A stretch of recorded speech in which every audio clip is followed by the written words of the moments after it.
Hi, I'm Janet Dougherty, professor or tutor, as we call ourselves, at St. John's College and teacher in the Hudson Institute Political Studies Summer Fellowship. I am joining you today to speak on Xenophon's Education of Cyrus, the Limits of Political Excellence. Currently, in some circles, there seems to be a revival of interest in Xenophon, a long ignored and quite worthy contemporary of Plato and student of Socrates. His Cyropaedia, or the Education of Cyrus, is apparently an account of the rise to power of a historical figure, Cyrus the Great. But the account is highly fictionalized, leaving the reader free to speculate about Xenophon's intent.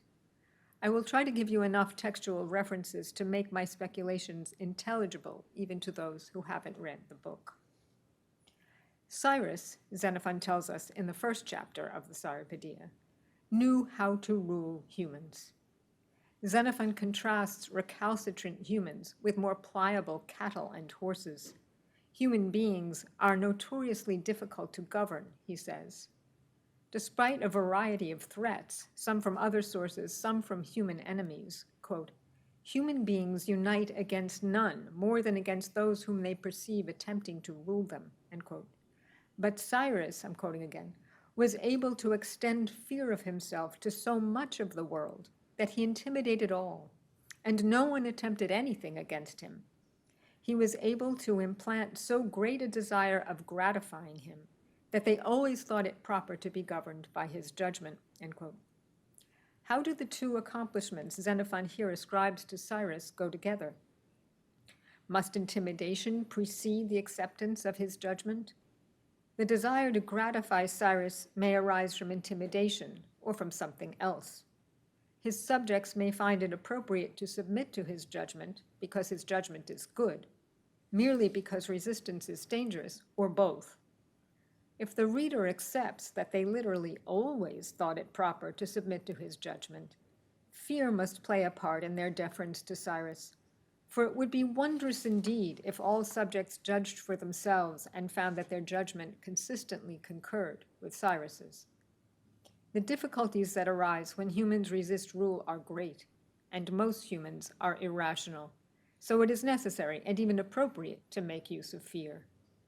But Xenophon does not claim that Cyrus's knowledge of how to rule makes him simply good. He finds Cyrus worthy of wonder. Although Cyrus's rule may provide a model for other rulers to imitate, Xenophon does not honor him unreservedly. Nonetheless, Cyrus's achievement seems impossible for any ruler to surpass. Near the end of the Cyropaedia, after Cyrus's campaign against Egypt, Xenophon describes his domain this way. At this point, the Indian Ocean bounded his empire to the east, the Black Sea to the north, Cyprus and Egypt to the west, and Ethiopia to the south. The limits of these borders are uninhabitable because of heat in one case, by cold in another, by water in another, and by lack of water in another, end quote. Cyrus evidently rules all the known inhabitable world. His conquest supposedly includes humans of all the different nations. Xenophon describes the attitude of Cyrus's subjects towards him this way. Human beings were so disposed to him that every nation thought they got less if they did not send to Cyrus whatever fine thing either grew naturally in their land, was raised there, or was made by art, and so too every city. And every private person thought that he would become wealthy if he could gratify Cyrus in something. For Cyrus, taking from whatever the givers had in abundance, gave in return what he perceived to be lacking. Cyrus attends to the needs of his subjects to an extraordinary degree. While he gives only what he perceives to be lacking, by doing so, he inspires both trust and gratitude in the receiving subjects. But although Cyrus both acquires and maintains his rule successfully, not all his subjects are equally grateful or content. When he enters Babylon, his last major conquest, Cyrus himself acknowledges that his most recently acquired subjects serve him unwillingly. In fact, Xenophon says, Cyrus, quote, kept his own problem in mind that he was preparing to dwell in the biggest of all cities in evidence, and that it was as hostile to him as a city could be to any man, end quote. Relying on the example of neutered animals to assure himself that they lose none of their usefulness, he quickly acquires a troop of bodyguards whom he evidently castrates to make sure they are loyal to him alone.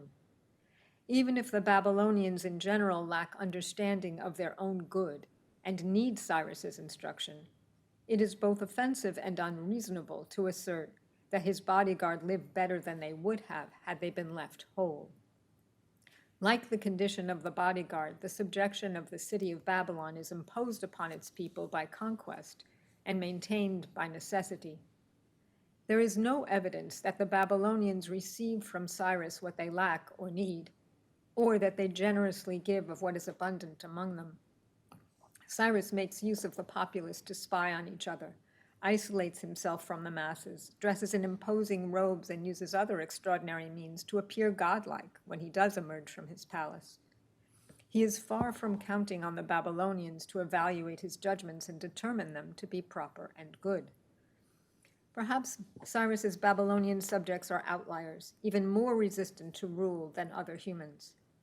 Perhaps they are more obtuse than others about what is good for them. Does Cyrus secure their good, whether they know it or not? For humans often delude themselves. Or by contrast, are they and perhaps all his subjects made incomplete, like his bodyguards, to serve him more devotedly? Cyrus's conquest of Croesus, which precedes his attack on Babylon, raises a different but related question. Must any virtuous subject of Cyrus conceal and dissemble to preserve himself? The examples of the eunuchs and of Croesus do not tell us anything definitive about Cyrus's willing subjects, but it is appropriate to ask, does Cyrus rule them by reducing them to obedient animals, or, whatever their delusions, does he see them precisely as they are? Do they rescind the distinctive human possibility of self-rule for their own good, or are they robbed of it? I will proceed to explore the character of Cyrus's rule. My account is divided into 4 sections, or parts.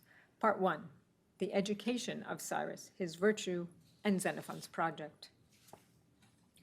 Suggesting that Cyrus's methods of ruling are rooted in his early experience, Xenophon reports in detail on his early education. Even as a child, Cyrus is devoted to the pursuit of honor. Nothing but the highest honors satisfy him, so he strives to deserve them. From early childhood, he shows himself to be the best at every endeavor his teachers require of him, and at all others he finds worth pursuing. His superior accomplishments win him constant praise. His early education in Persia teaches him to submit willingly to physical demands, to tolerate want and discomfort for the sake of distinguishing himself. In Media, when he visits his grandfather, Astyages, he is 12 when he comes to visit, he strives to excel all others at horsemanship. He repudiates any special consideration he might receive in competitions as the grandson of the king. Among the Medes, he distinguishes himself just as he has already as a child in Persia, and, despite the nation's different norms of behavior, he is able to return to his childhood home as a young man and resume his place as the first among his peers. His excellences are the result of his innate high spirit and talents, along with his intense drive to merit honor, however difficult the task. He combines Persian self-discipline and Median consciousness of rank. In Persia, the elders choose magistrates and adjudicate disputes. According to Mandane, Cyrus's mother, the king, his father, quote, is the first to do what has been ordered by the city and to accept what has been ordered. Not his soul, but the law is the measure, end quote. She contrasts Persian rule with the Median rule of her father Astyages, who rules alone and acknowledges no one as fit to compete with him. Mandani worries that if her son remains in Media, he will substitute the despotic ways of her father for the justice of Persia. Cyrus's manner of ruling turns out to differ from both. Still a child, in Media, Cyrus recounts a story to his mother to allay her fears. He tells her that in Persia, when he was even younger, he learned what justice is. The occasion was the one time he suffered punishment for a violation of justice.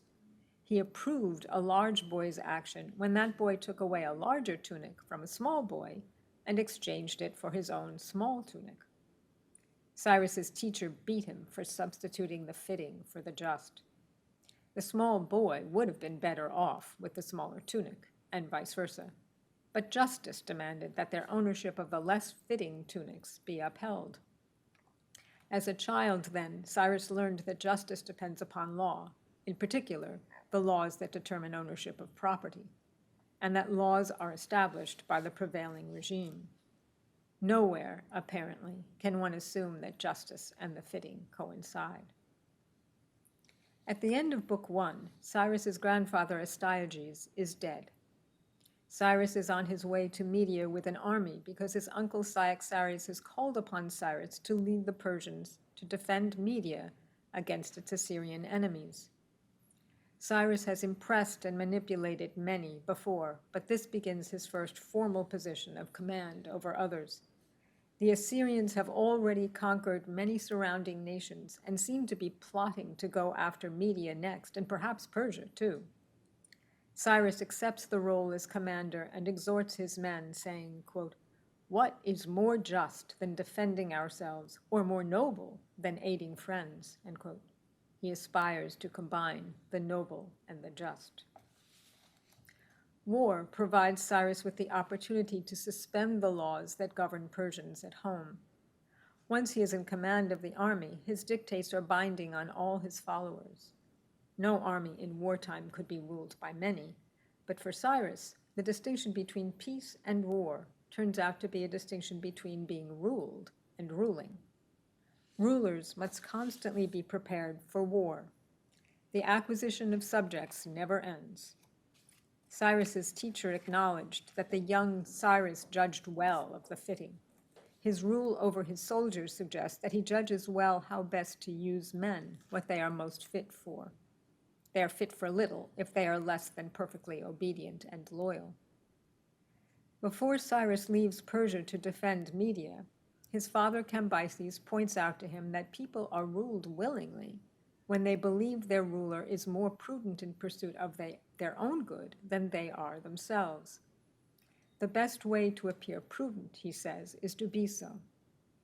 To begin with, the army must obey Cyrus willingly. Unlike his uncle Cyaxares, who lacks the ability to defend his nation with his own people, Cyrus earns his army's trust. He does not simply command their obedience, he holds himself to an even stricter standard than the one they must fulfill. His self-discipline and his judgment demonstrate that he is fit to rule over them.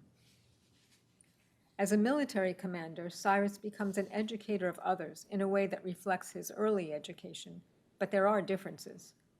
His first followers are Persians, some of whom have undergone the same education he has while in Persia, a long process, open only to those boys whose families are wealthy enough that they are not needed at home. They form the aristocracy, the class called the peers. Once in Media with his army, Cyrus invites Persians too poor to have been educated like him to fight with the same weapons and to compete directly with the peers for honor. They may have acquired similar virtues without formal schooling, but they owe their elevation to the level of peers to Cyrus alone. He expands his army to include men of other nationalities as well. All must train themselves and strive to cultivate the same virtues. Cyrus universalizes the military training that makes up much of Persian education, while abandoning the political structure and the laws that distinguish his childhood home. As Cyrus and his army conquer nation after nation, those who are not capable of governing themselves defer to him on those grounds. When Cyaxares resists Cyrus's growing ascendancy over him among the Medians, his resistance is pathetic, for he shows no ability to restrain his desire for sensual pleasures, and few, if any, trust that he will do for them what is best. Cyrus pities and indulges him, and finally, he allows Cyrus free rein. It is Cyrus's demonstration of his fitness to govern that permits him to take over as the de facto commander of the Median army. His word becomes their law. The erotic attraction a Median follower called Artabazus feels for Cyrus inspires him to exhort other Median soldiers to join with Cyrus. Artabazus never gets much of Cyrus's attention. No private attachments compromise his government at all. The contrast with Median rule is sharp. The Armenians and Chaldeans fit Xenophon's description of complacent followers. Cyrus pursues the Armenians because they have refused to pay tribute to the Medians according to an earlier treaty, and Cyrus needs funds for his army. After Cyrus unites them with their enemies, the Chaldeans, and modifies both nations' governments and their ways of life, their leaders seem satisfied that they are better off than they have been ever before. They are, in a way, like his uncle. When the Armenian king refused to pay tribute to Media, he was drawn to the nobility of living independently. But he was engaging in a fantasy that he could not make real. Submission in his case results from recognition of two simple facts. He is not capable of governing an independent people, and his people are too soft to defend themselves. In the end, they will mix with the more warlike but impoverished mountain people, the Chaldeans, and both will prosper. Cyrus becomes their indirect governor. They will govern themselves in accord with his plan. They will share land and intermarry, and neither will determine what constitutes a threat to their people, for Cyrus has taken that responsibility upon himself. He, in turn, will use them for his own ends. First, they will help him acquire funds. The most belligerent Chaldeans will serve Cyrus in his war aims. The reader may lament, as a sad consequence of Cyrus's government of the Armenians and Chaldeans, that they must soon lose their identity as separate nations. But as they look forward to peace and prosperity, neither the leaders nor the people complain. In these cases, men who seem incapable of ruling themselves effectively or prosperously give way to Cyrus, who is competent to rule them all for his and their good alike. The just and the fitting seem to have been combined.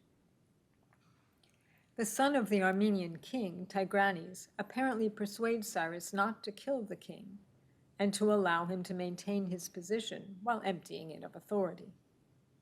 Before Tigranes speaks, Cyrus has probably already decided to be merciful. But he permits Tigranes to make his arguments, and Cyrus appears to be moved. It is advantageous to Cyrus to win the gratitude of the Armenians in general and to revive the friendship of Tigranes, with whom he was close when he visited Media as a child. Tigranes argues that the fear his father has experienced will make him moderate, and thus useful to Cyrus. But while Tigranes defends his father and his people from destruction, he also abandons them in favor of friendship with Cyrus. He has reason to abandon his father. He executed a distinguished friend of Tigranes, a man Tigranes describes as noble and good. This friend seems to have been a philosopher, a Socratic figure who asserted that the wrongs humans commit are involuntary. The king saw this man as a rival with him for his son's respect. Cyrus treats Tigranes' father's unjust treatment of his son's teacher sympathetically. It was a human error, he says. It is natural for humans to envy those who attain honor greater than theirs. Through this speech, and as a result of the death of the philosopher, Cyrus manages to absorb even the one independently thoughtful individual he encounters under his dominion. Cyrus demands no more of his subjects than what they are capable of, and he apparently renders them satisfied with their accomplishments, however meager. As for Tigranes, he distinguishes himself from his weak Armenian compatriots, but he gladly follows Cyrus, bringing along his wife, whom he loves. Tigranes subordinates everything to the demands of Cyrus's project, which turns out to include not just the protection of Media, but the domination of all of Asia. Many, perhaps most, of Cyrus's newly acquired subjects lack sufficient freedom to distinguish themselves nobly. To be good for such people is simply to obey Cyrus or someone who rules less well. Unless they display a strong desire to fight for Cyrus against his enemies, Cyrus deprives conquered peoples of arms and thus of the ability to defend themselves. His knowledge of ruling demands that he rule single-mindedly. His success requires that he maintain dominance over unwilling subjects, as well as those who happily submit. The prohibition of arms to whole populations secures Cyrus in his position as ruler and legislator in those nations he subdues but knows he cannot trust. If things go well, most subjects enjoy economic prosperity and its attendant sensual pleasures. If Xenophon's history of Cyrus is an indication of human behavior in general, even humans who try to insist on governing themselves generally submit to such gently despotic government. The changes Cyrus imposes on his subjects inevitably impact not only their military experience, but every aspect of their lives. The relations between men and women, the structure of the family, their desires and hopes. To the extent that subjects adapt to the new ways of life, even the order of their souls must change. If they live better than they had before, these changes are beneficial. But what makes for a good way of life? Does Cyrus know better than his subjects how they might live best? Does he know the proper order of their souls?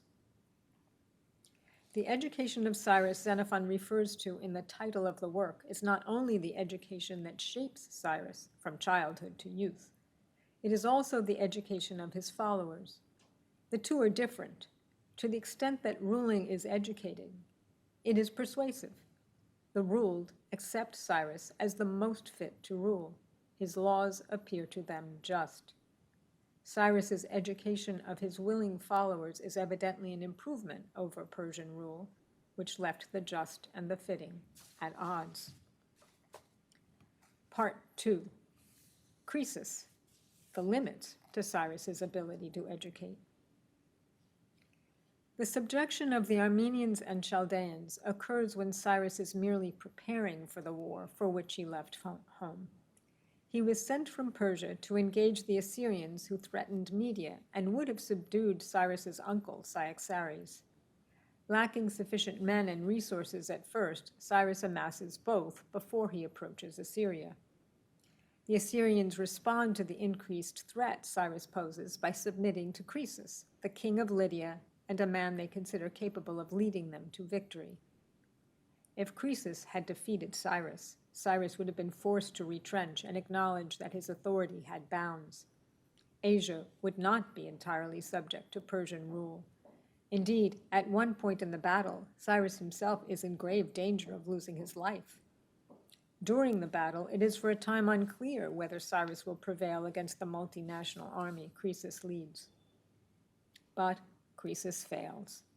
Cyrus puts everything he has into the fight and, as always, he prevails. His means include fraud, as his father Cyaxares told him they must to get an advantage over his enemies. Quote, "Be assured," Cyaxares said, "that the one who is going to do this must be a plotter, a dissembler, wily, a cheat, a thief, rapacious, and the sort who takes advantage of his enemies in everything." End quote. Shortly before the battle between Cyrus's forces and Croesus's, Cyrus employs a spy who convinces Croesus to permit him to help organize the Assyrian troops. Cyrus instructed the spy to reorder the troops to confuse and undermine them just before they go into battle. While Cyrus seems to make none, Croesus makes a crucial mistake. He puts his trust in this spy. By contrast, Cyrus's men are experienced in fighting together and trust their leader to secure the conditions under which they appear noblest and best. He has even acquired a noble and daring Assyrian fighter called Abradatas, the king of Susa, who is convinced he owes Cyrus his life for protecting his wife from the aggression of Araspus, the same man who is Cyrus's spy. Abradatas believes not only that this man threatened to rape his beautiful wife, Panthea, which is true, but that he is a traitor to Cyrus. As it happens, Araspas's reputation as a traitor is merely a cover for his espionage. Cyrus has used Araspas's erotic excesses as an occasion to send him into the enemy's midst to show his worth. In the battle that takes place, Cyrus loses both Abradatas and many others who distinguish themselves. But just after Croesus's defeat, Cyrus and he have a conversation which apparently provides justification for the nearly universal dominance that Cyrus is on his way to acquire. Croesus, the ruler of the alliance and king of Lydia, yields to him, and he claims to do so voluntarily. Croesus begins by confessing to Cyrus that he was too little trusting of the gods. He tested them, and so annoyed them. He seems to think that he could have won victory through the gods' support if he had prayed differently. In fact, unlike Cyrus, he was probably too trusting of other humans. Araspas is the prime example, but Croesus also trusted his flatterers. If he truly thinks that he who possesses the right nature always has the support of gods and inevitably wins, he is naive at best. Cyrus's approach is different. He simply works to acquire the excellence and the skills he needs to achieve whatever he wants. He is on the lookout for every advantage for himself and every trap for his opponent. But as Croesus proceeds in his speech, he sounds less naive and more ingratiating. Croesus had secured the willing obedience of the Assyrian and other kings and thought he had the virtue to lead them and their men to enable them to compete successfully against Cyrus's well-trained soldiers. Croesus puts it like this, quote, "I undertook the generalship as if I were competent to become the greatest," end quote. Croesus confesses that he was flattered when others conceived of him as a noble leader, a rival to Cyrus. He did not know himself, he says, before his defeat. Now he truly has self-knowledge. He knows he lacks the competence to become the greatest and even to compete with Cyrus at all. As evidence, Croesus points to his own humble lineage and contrasts it with that of Cyrus, who, he says, was descended from gods. He adds that Cyrus had been practicing virtue since childhood. Croesus declares himself justly punished for his mistake. Apollo's oracle once informed him that he would pass through life happily, knowing himself. Now, he claims, in submission to Cyrus's demands and in possession of true self-knowledge, he will live blessedly happy, as his wife has done hitherto. His wife has been sharing in good, refined, and delightful things with her husband, but has had nothing to do with war and battle. Croesus's wife presumably avoided war by custom and by choice. Cyrus forbids Croesus to engage in those things, and Croesus expresses gratitude as though he were being liberated. War is onerous and often repulsive, but if Croesus is being punished, as he claims, whether justly or otherwise, war, or at least the things one can acquire through war, had an attraction for him. Moreover, like the leaders of the Armenians and Chaldeans, he must witness his people lose their independence under Cyrus's domain. Croesus wished to be great, and now he must see his people rendered slavish. Now the power to make his life miserable or happy is in Cyrus's hands. Croesus cannot express the simple and straightforward truth when he speaks to Cyrus about his conquest. His submissive remarks to Cyrus are contrived. No doubt for Croesus the battle against Cyrus was painful. Defeat is, of course, even worse, for he has lost his high hopes. He is humbled, if not humiliated. But Croesus is no fool. He wants to preserve as much that is good in his life as he can. He tells Cyrus, his new master, what would be least offensive and most satisfying. Although Croesus has indeed turned out not to be Cyrus's equal in war, he was quite capable of ruling himself and his fellow Lydians. Croesus speaks as though he is aware of none of this. He steels himself to speak and to act in the way most likely to serve his own reduced ends. He is so careful that Cyrus is, quote, amazed at his good spirits, end quote, after his defeat. Croesus's speech shows that he is prudent. Unlike that portion of Cyrus's subjects who gladly submit to his protection once their inability to fend for themselves has been demonstrated, Croesus trims his words to satisfy his conqueror. He does so because he wishes still to be happy. But what sort of happiness is available to him as a subject of the one ruler who will continue to fight for dominance over more and more of the known world? It would be absurd to argue that Cyrus's defeat corrects the order of his soul so that he can live well according to his capabilities. Rather, it has merely presented him with facts he cannot change and must accept. When Croesus says he has come to recognize that gods, too, need to be shown gratitude, or they resent those inferior in power, and then goes on to suggest Cyrus is descended from gods, he is acknowledging that the lesson he has learned is in fact a political lesson, not, or at least not primarily, a lesson in piety. Xenophon ends his report of the encounter between Cyrus and Croesus with the observation that Cyrus took the defeated Croesus wherever he went, quote, either because he believed that he was somehow useful, or because he held it to be safer in this way, end quote. A man clever enough to be dangerous is so because he is capable of judging well in practical affairs. If he would, he could give good advice.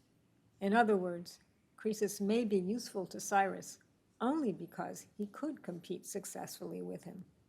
For such a man to exercise good practical judgment entirely for the benefit of another is not a source of happiness. Cyrus does not trust that Croesus will consider himself blessedly happy, living like a woman who is protected by her manly husband. Croesus is potentially dangerous, and Cyrus is on his guard.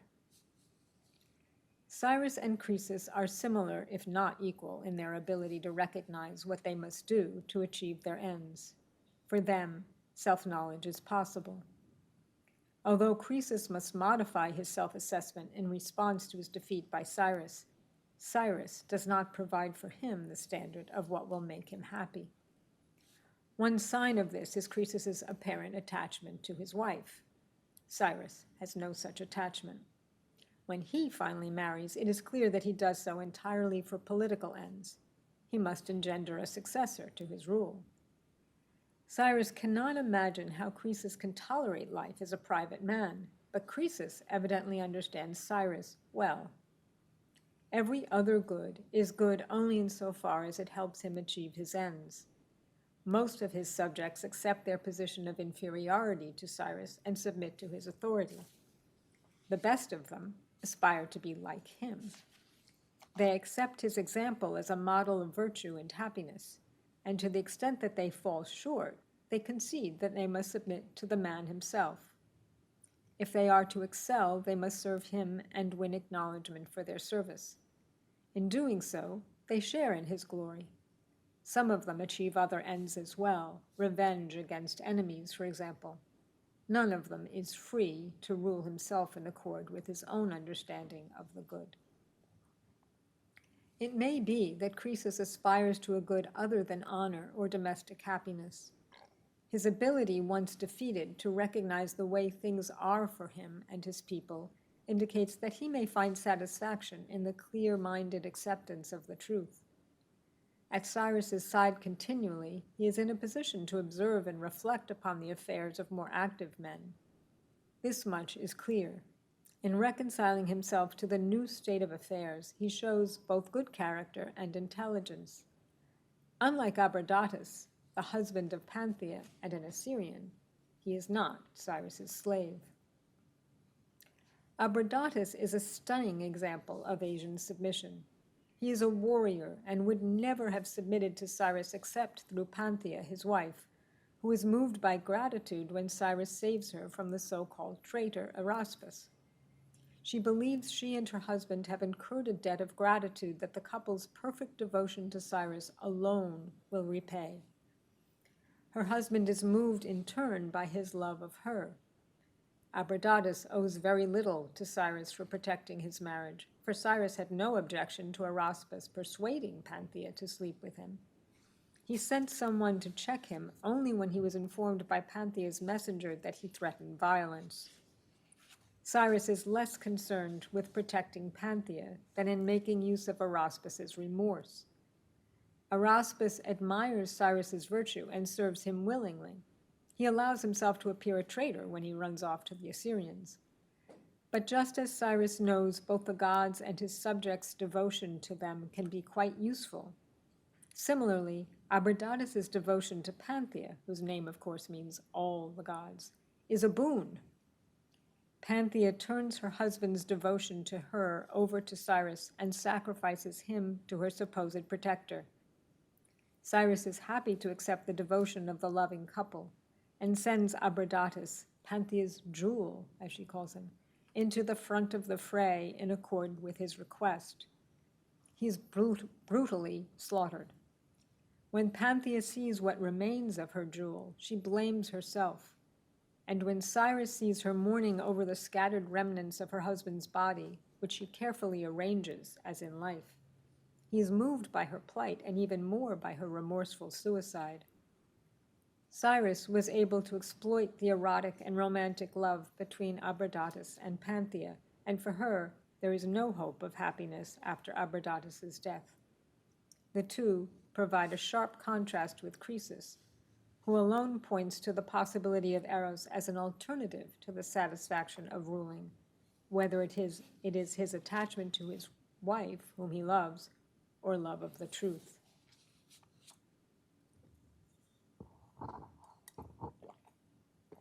Part 3, Happiness, Nobility, and Justice, Cyrus's Ends.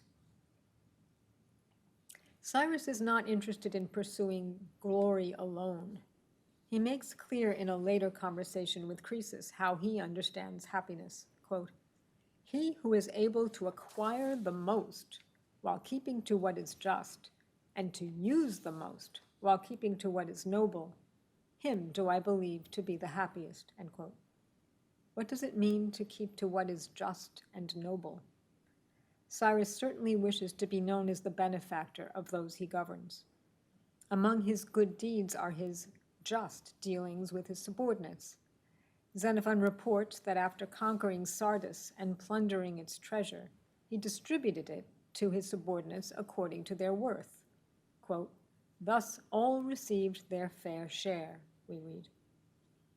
Their worth, in this case, is closely correlated to their obedience to him.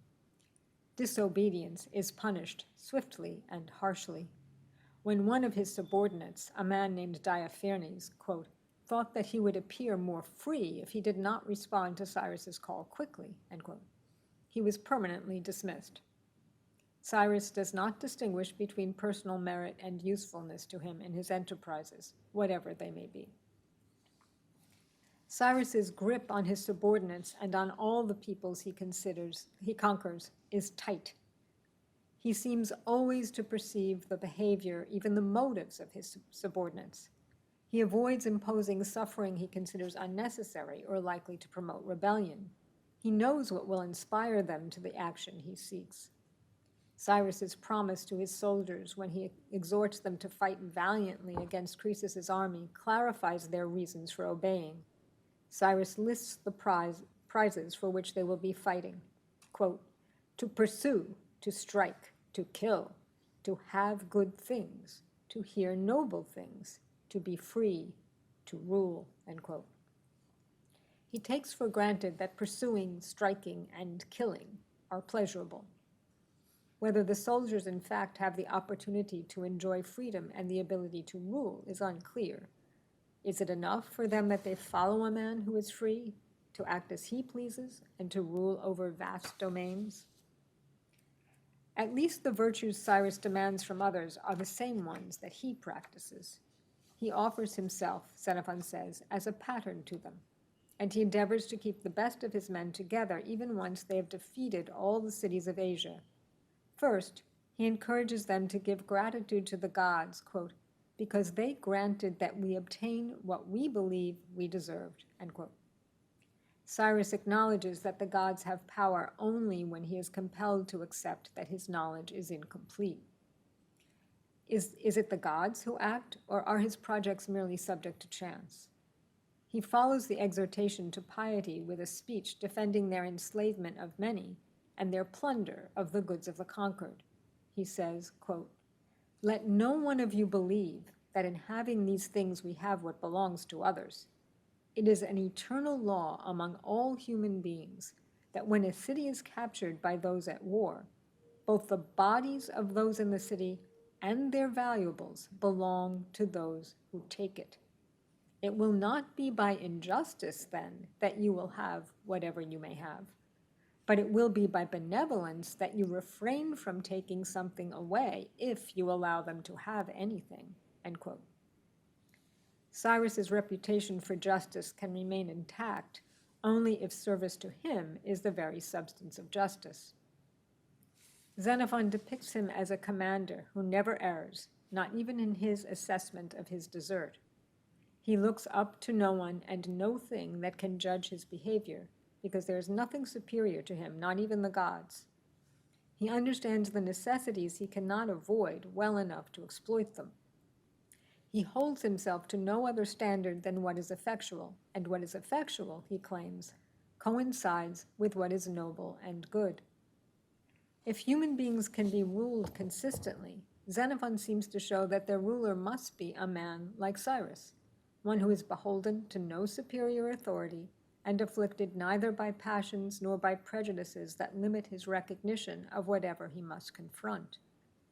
He knows how to identify those he can subdue with little effort, as well as those he must fear.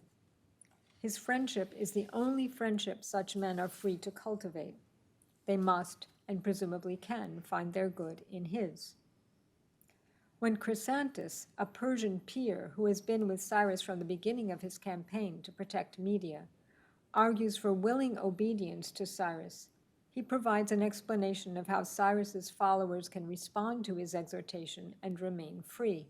Quote, "Then just as you yourselves think it right to rule over those beneath you, let us similarly obey those whom it is seemly to obey. We need to be different from slaves in this. Whereas slaves serve their masters involuntarily, if in fact we think it right to be free, we need to do voluntarily what appears to be most worthwhile. Even where a city is managed without monarchy, the one that is especially willing to obey its rulers is least compelled to submit to its enemies." End quote. Chrysantas seems to refer here to a common good that he, like Cyrus, can recognize and pursue. Slaves, by contrast, are those who must be governed for their own good. Cyrus is vividly aware of Chrysantas' loyalty to him and acknowledges it. He is rewarded by Cyrus with a place of honor and a kiss. Cyrus must explain to the rival Hystaspes, another loyal follower who is envious of Chrysantas' distinctions, quote, "Chrysantas here did not wait for our call. He instead reported before he was called. Secondly, he not only did what he was ordered, he also did what he himself knew would be better for us if it were done. In these matters, at least, what prevents him from being even better for me than I am for myself?" End quote.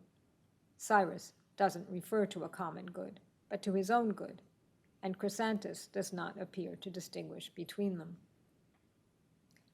Later, when Cyrus has conquered Babylon itself, he sends out some of his closest followers as satraps. He advises them to rule just as he does in Babylon. It is Chrysantas who ends up ruling Lydia in the place of Croesus. There is little reason to believe that he rules with a view to the common good of the Lydians, or to justice as a universal principle.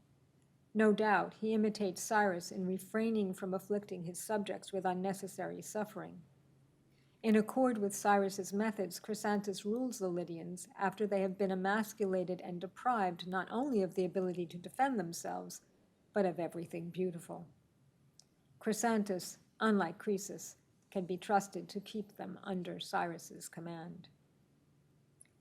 If the satraps rule in such a way as to secure always what is good for Cyrus, even when they rule others, they do not seem free. Even so, if Cyrus's methods are in accord with the nature of humans and achieve their good, Chrysantas may be correct. He is not behaving slavishly, but rather in accord with his education in the signs of ruling. Only Cyrus fully knows that science. But if Chrysantas thinks precisely as Cyrus does because he shares in the knowledge Cyrus possesses, he would not be merely good for Cyrus, but also for himself, and for all those who find himself under his rule. Cyrus's approach to ruling, after all, arises not from greed or other vices, but from his insight into human motives and from his experience in ruling. The satraps who have learned Cyrus's art well will reign successfully, and the people will prosper. These satraps alone would be sharers in Cyrus's virtue, people who share the knowledge he has acquired about how to rule human beings. These men could then be described equally well as free followers and willing subjects. They are few, simply because few men are capable of the virtues Cyrus has achieved. A science of rule over humans would seem to be the sort of knowledge that would be, as well as provide, a common good, in which at least some human beings could share. But once we have Croesus's example before us, it is impossible not to compare Cyrus's treatment of him with his treatment of his loyal followers. Cyrus takes pains to convince Croesus of his superior judgment. He shows respect for him as an independent judge of matters that pertain to ruling. This differs radically from his treatment of Chrysantas. Does Chrysantas, unlike Croesus, lack the ability to judge for himself? If he lacks it, does he lack it by nature, or has his subordination to Cyrus hindered his development? Or is it simply that personal loyalty is a more reliable motive than common understanding? Cyrus shows his respect for Croesus, the man who has come closest to challenging Cyrus's rule, when he tries to convince Croesus that his ways are best. But there is no presumption of a common good. With Croesus, Cyrus is always on his guard. In a way like the Armenian king, Croesus has apparently learned moderation, but greed seems to characterize humans in general. Cyrus is no exception.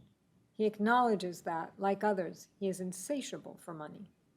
He has found that the best means of acquiring abundant wealth is to provide opportunities for prosperity among a vast array of subjects who look upon him kindly, and to call upon them to offer it voluntarily when he needs cash.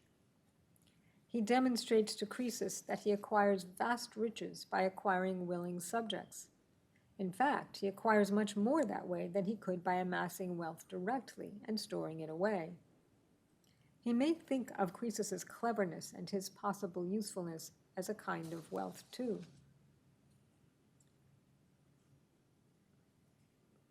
Cyrus gave him all the Lydians' beautiful things, only to avoid being plundered violently, a voluntary action, strictly speaking, but only in a limited sense. Croesus even promises for the Lydians that they will offer Cyrus similar gifts in a year if he doesn't allow his soldiers to destroy the arts by thoroughly impoverishing the people. Cyrus's confidence that people give him their wealth voluntarily stems from the alacrity with which they give up their possessions to him. Some of his subjects surely serve him more willingly than Croesus and the Lydians. But does Cyrus know his subjects or himself as well as Croesus does, or as well as Croesus has learned to know himself? Cyrus's happiness lies not in the possession of knowledge, but in putting it into practice. This practice includes and requires the defeat of all rivals, anyone who could challenge him. Cyrus's understanding of how to rule humans is knowledge of how to make them obey one man, and this knowledge makes him worthy to rule. In defeating potential rivals, Cyrus also defeats external standards of distinction, honor, justice, piety, and love, even friendship. Many humans are easy to render slavish. Anyone with enough virtue to resist him, he must win over. With respect to the strongest among the Babylonians, Xenophon says, quote, "He perceived many of them having the high thought that they were competent to rule. Considering then how they too might pose no risk to him, he resolved not to take their weapons and make them unwarlike, both holding it to be unjust and believing this to be the dissolution of his rule. Next, As for not letting them come close and being openly distrustful, he held this to be the beginning of war. Instead of all these policies, he judged one to be both best for his own safety and most noble, if he should be able to make the strongest become more friendly to himself than to each other. Cyrus succeeds. Those who seek his friendship, quote, wished one another out of the way rather than do anything for their mutual good, end quote. Not only is it true that Cyrus respects no higher standard as the guide for his political and military actions, for Cyrus, there is no universally recognizable standard of any sort. Justice is in the order Cyrus imposes on nations when he makes the laws.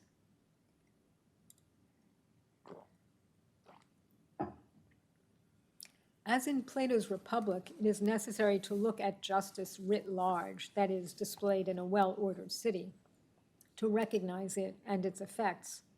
So in the Cyropaedia, the regime Cyrus establishes is the image that illustrates the knowledge that enables him to rule. It is presumably fitting that he rules because he is singularly capable of doing so. If his rule is just, must it also provide a model of the proper ordering of the human soul?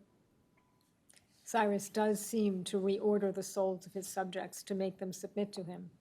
The Lydians, for example, become much less warlike under his rule. Those who resist manifest the characteristic recalcitrance of humans, who often mistake the pursuit of their selfish ends and the expression of envy for the pursuit of virtue. If Cyrus manages to make both the nations and the individuals who submit to him well-ordered, he has achieved what the city in speech could not. But there is no philosopher king in Cyrus's regime, and no place for philosophical reflection. Unlike in Socrates' city and speech, the philosophical and practical ways of life are firmly separated. In the Cyropaedia, Xenophon does not directly address the proper ordering of the human soul, but this inference at least seems fitting. If Croesus must submit to an authority he hates, he must be at odds with himself. The order of Cyrus's and Croesus's souls differ radically. Cyrus's soul is not in conflict. He seems to be a well-ordered but anomalous, maybe even a monstrous human being. While he rules, Cyrus's happiness is consistent with the thriving of many. The defeated who willingly fight for Cyrus can continue to fight and win rewards. Cyrus takes weapons only from those he believes he must enslave. Others he allows to keep their arms, both considering it unjust to disarm them and knowing that it would lead to the dissolution of his empire. Cyrus rules in such a way as to give those with ambition and virtue room to acquire the things they seek. Most who live under Cyrus's rule continue to seek wealth and distinction as they would have before, and probably more successfully. The few who are like Cyrus must redirect their ambition. But Cyrus undermines envy not only by recognizing but by promoting greed, and he may see only envy where there is real aspiration for virtue. Cyrus's success in ruling requires the suppression of such aspiration whenever it conflicts with his plans. His happiness is consistent with the happiness of many, but it is at odds with the happiness of the best of his subjects, at least if their happiness requires the pursuit of the highest aspiration of their souls. Part 4, Conclusion, Eros and the Science of Ruling. Cyrus appears to be totally unerotic, but he knows something of the power of Eros, and he fears it. He therefore avoids the woman who has been set apart as his prize, the beautiful Panthea. When he finally sees her, she is mourning her husband's death and, as it turns out, planning suicide. Cyrus is moved to tears. Perhaps he too could have succumbed, like Araspus, to her attractions, if he had allowed himself to gaze upon her beauty earlier. But when he had the chance, Cyrus rejected her beauty as nothing but a potential distraction from the work he had set for himself. Beauty is a powerful contender for rule. As Abradatus demonstrates, it compels one to submit to being ruled by what one loves. In the context of this book, he seems rather a fool. And yet, Xenophon makes the story of his and his wife's love for one another too moving if he means only to illustrate Cyrus's superiority. Erotic attraction to beauty is a formidable rival to Cyrus for dominance over the human soul, one that is not easily conquered once confronted. For Cyrus, Eros must be dealt with by evasion and even fraud. The military virtues for him are the human virtues. The community of men in his army is the model for the human community. Cyrus demands of those close to him that they endorse his elevation of honor over beauty, of thumos over eros, even if they can't help but leave some room for eros in their lives. In their most ordinary and somewhat debased forms, both sexual eros and even a certain sort of pursuit of truth must be comprehended under Cyrus's rule, and Cyrus welcomes them among his subjects in those forms. Marriages and families help maintain order, and, as Croesus points out, the practice of the arts promotes prosperity and furnishes goods that satisfy inevitable greed. But in Cyrus's regime, there is no room for devotion to a good one deems higher than the political good, and certainly none for philosophy as an inquiry that may challenge the norms Cyrus establishes. There are clear indications that there is no place for philosophy in Cyrus's regime. Tigranes' Socratic teacher is dead. Cyrus calls his execution by Tigranes' father a natural human error, and Cyrus replaces that teacher as Tigranes' guide. Has Cyrus earned his rightful place as a guide for even the best of men, or has he usurped that place? Only if Cyrus truly knows the human soul, and his political authority is based on a definitive understanding, is his role as Tigranes' guide fitting and his rule just. Then, too, Croesus would have good reason to submit to Cyrus, as unequivocally his superior in virtue. But in Cyrus's hands, at least, knowledge is a means to an end. In the hands of others, it is a potential threat. Cyrus rules humans much as herdsmen rule over animals. The comparison suggests that his insistence that the good for humans involve no aspiration beyond political ends is a degeneration of the human being. The Persians Cyrus leaves behind when he dies become cowardly, slavish, and corrupt. Admiration for him and his accomplishment might have taken hold of the hearts of those who came after if his story were more beautiful. But Cyrus seems unlovable, and he does not love. As an adolescent, he could hardly avert his gaze from the dead animals he had hunted, but nowhere else is he so moved. Cyrus does not love his subjects, and he is only partially successful in making them love him. His knowledge of humans must be distorted and incomplete if his practice of ruling them demands that their eros, as well as his own, be stunted and denied. Cyrus's attempt to reconcile the just and the fitting meant that he alone ruled because he was the most fit to do so. His laws became the standard of justice and the model for how to rule. Everyone who resisted was reduced to slavery, the intended fate of any who aspire to an end they deem higher than the political. This is the source of hostility Cyrus cannot educate away. Cyrus's regime succeeds as long as it does, precisely because it simplifies the endeavors of his subjects. The limitation to his authority arises because he cannot control the unruly, erotic longings of all men and women. For it is characteristic of some humans to consider that acquisition of wealth and honor are not the only or the best sources of happiness, and that the human things are not all that is worthy of our attention. The tendency to seek something beyond one that would be intrinsically satisfying is not easily uprooted from the human soul. But such thoughts are at odds with any political regime. In that respect, Cyrus's rule is not unique. Neither his nor any other regime could become eternal unless the souls of subjects could be permanently altered to suit it. This is no reductio ad absurdum, but a real if frightening, possibility. Like ruling, the active pursuit of higher, more beautiful ends, or of the good simply, requires practical virtue. It is not only the Armenian king who lacks these virtues. Their practice is rare. The life of Cyrus shows him to be exemplary. He is both courageous and prudent.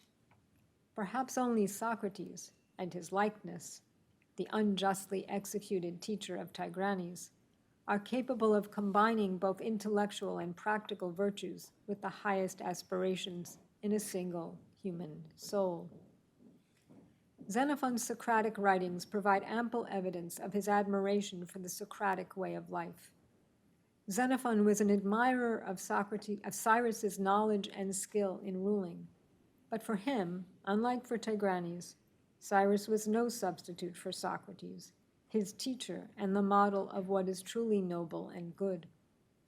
The combination of nobility and justice is a theme of the education of and by Cyrus. But in the memorabilia, Xenophon ascribes to Socrates knowledge of nobility and goodness. Cyrus's rule illustrates the knowledge of how to rule human beings. But politics is not the highest human endeavor. Xenophon's study of politics points to a study of the souls that the political horizon cannot comprehend. Thank you for listening. Hi, I'm Kayla Barch, a 2018 alumna of the Summer Fellowship.